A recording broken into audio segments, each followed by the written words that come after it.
திருப்பாவை 8வது பாட்டு. கீழ்வானம் வெள்ளன் எருமை சிறுவீடு மேய்வான் பரந்தனகான் மிக்குள்ள பிள்ளைகளும் போவான் போகின்னாரை போகாமல் காத்து உன்னை கூவுவான் வந்து நின்னோம் கோதுகலமுடைய பாவாய் எழுந்திராய் பாடிப்பறை கொண்டு மாவாய் விளந்தானை மல்லரை மாட்டிய தேவாதி தேவனை சென்று நாம் சேவித்தால் ஆ ஆ என்று ஆராய்ந்து அருள் ஏலோரம்பாவாய்.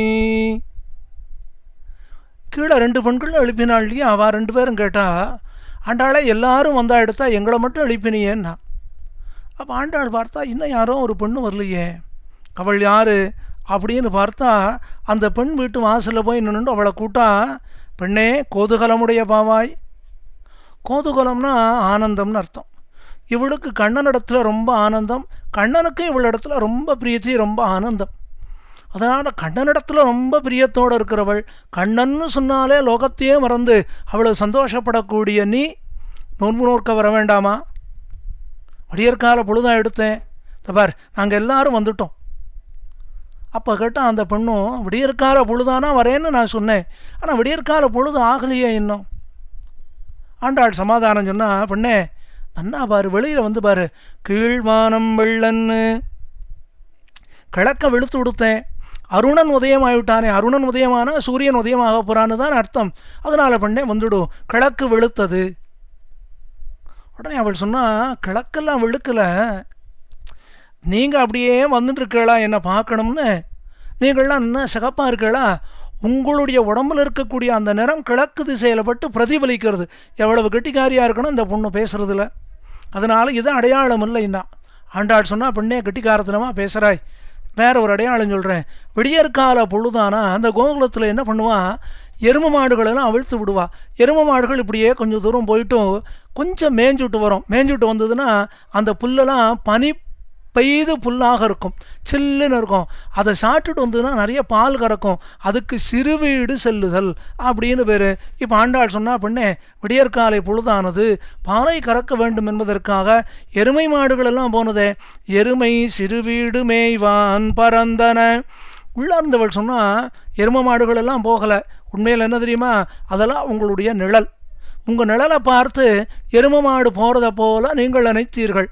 ஆண்டாள் சொல்கிறா, பெண்ணே ஒன்று இல்லைன்னு சொல்லணும்னா வெளியில் வந்து தான் சொல்லணும், நீ உள்ளேயா படுத்துன்னு இருக்கியே, வெளியில் வந்து பார், கான் பரந்தன கான், வெளியில் வந்து பாரு. அப்போ தான் அவள் கேட்டா, சரி நான் வரேன். எல்லாரும் வந்து விட்டாளா? ஆண்டாள் சொன்னால், எல்லாரும் வந்துவிட்டா, ஒரு சிலர் நோன்பு நோக்கிறதுக்காக முன்னாடி போயின்னு இருக்கா. அப்போ தான் உள்ளே இருந்தவள் கேட்டா, என்னவோ எங்கிட்ட பிரியம் இருக்குது, என்னை விட்டுட்டு போக மாட்டேன்னு சொல்கிறியே ஆண்டாளே, அப்போ என்னை விட்டுட்டு யாரோ நோன்பு நோக்க ஒரு சிலர் போயிருக்காளே, அப்போ அவளுக்கு என் மேலே பிரியம் இல்லைன்னு தான் அர்த்தம், அப்புறம் நான் எதுக்கு வரணும்?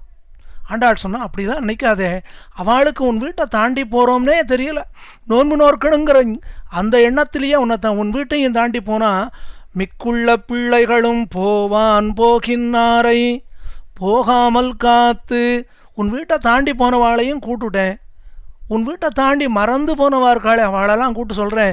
ஐயோ இந்த பொண்ணு வராமல் நம்ம போகக்கூடாதுன்னு சொல்லிட்டேன். எல்லாரும் உன் வீட்டு வாசலில் வந்து நிற்கிறா. போவான் போகின்னாரை போகாமல் காத்து. உள்ளே இருக்கிறவள் சொன்னால், நீ என்ன வேணால் சமாதானம் சொல்லும், என் வீட்டை தாண்டி யாரும் ஒரு சிலர் போயிட்டாலே அதுக்கு எனக்கு வருத்தம் தான். ஆண்டாள் சிரிச்சுட்டு சொன்னால், உன்னை கூவுவான் வந்து நின்றோம், உன்னை கூட்டிகிட்டு போகணும், நீ இல்லாமல் எங்களுக்கு ஆனந்தம் ஏது, உன்னை பார்த்தாதானே கண்ணனுக்கே ஆனந்தம் உண்டாகும். கோதுகலமுடைய பாவாய் எழுந்திராய். அம்மா எழுந்து வாப்பா. அவள் கேட்டா, இப்போ நம்ம என்ன பண்ணணும்? என்ன பண்ணணுமா? நோன்பு நோக்கணும், கண்ணனை பாட வேண்டாமா? எந்த கண்ணனை பாடணும்னா, பாடி பறை கொண்டு கண்ணனை நன்னா பாடினோம்னா கண்ணன் என்ன வேணும்னு கேட்பன். உடனே கண்ணா கைங்கரியம் வேணும்னு சொல்லணும். அப்போ உள்ளே இருந்தவள் கேட்டா, சரி நான் வரேன், ஆனால் கண்ணனை எப்படி பாடணும்னு சொல்லுங்கோ, எனக்கு சந்தோஷம் இருந்தால் உடனே நான் வந்து விடுறேன். ஓ அப்படியா, சரி கண்ணன் என்ன பண்ணினான்னு சொல்லட்டுமா? மாவாய் பிளந்தானை, மாவாய் பிளந்தானை அப்படின்னா, அதாவது கேசின்னு ஒரு அசுரன், அவனை கண்ணன் அனுப்பிச்சான். அவனை கம்சனை அனுப்பிச்சான் கண்ணனை கொன்னுடணும்னு. கண்ணன் என்ன பண்ணினான் தெரியுமா? அந்த கேசிங்கிற அசுரனையே வதம் பண்ணிட்டான். மாவாய் பிளந்தானை, அவன் ஒரு குதிரை வடிவத்தில் வந்தவுடனே கண்ணன் என்ன பண்ணினான் தெரியுமோ? அவன் வாய்க்குள்ள கைவிட்டு அவனுடைய வாயினுடைய 2 பக்கங்களையும் கிழிச்சுட்டான். அதனால தான் கண்ணனுக்கே கேசவன்னு ஒரு திருநாமம் உண்டு, உனக்கு தெரியாதா? மாவாய் பிளந்தானை. அடுத்தது மல்லரை மாட்டிய தேவாதி தேவனை. தேவாதி தேவன் யாருன்னா தேவர்களுக்கெல்லாம் தலைவனாக இருக்கக்கூடிய கண்ணன்.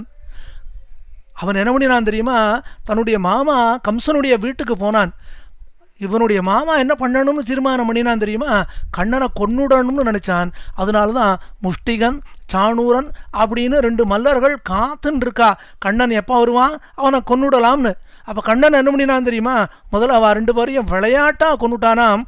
மல்லரை மாட்டிய தேவாதி தேவனை, மாவாய் விளந்தானை மல்லரை மாட்டிய தேவாதி தேவனை சென்று நாம் சேவித்தால், அந்த கண்ணன் பெருமானை போய் நாம் சேவிச்சுட்டோம்னா, ஐயோ என்ன தேடி வாழலாம் வந்துவிட்டாளே, ஆவாவென்னு ஆராய்ந்து உங்களுக்கு என்ன வேணும், நீங்கள் எதை கேட்டாலும் நான் கொடுக்குறேன், நோன்பு நோக்கணும்னு வந்திருக்கேளா, என்ன பாடணும்னு வந்திருக்கேளா, உங்களுக்கு என்ன வேணும் சொல்லுங்க நான் கொடுக்குறேன், ஆவாவென்னு ஆராய்ந்து அருளையலோ ரெம்பாவாய் கோதுகலமுடைய பாவாய், நீ வந்தால்தான் எங்களுக்கெல்லாம் ஆனந்தம் உண்டாகும், பெண்ணே நீ வரணும் அப்படின்னு ஆண்டாள் இந்த 8வது பாசுரத்தினால ஒரு பெண்ணை கூப்பிடுகிறாள்.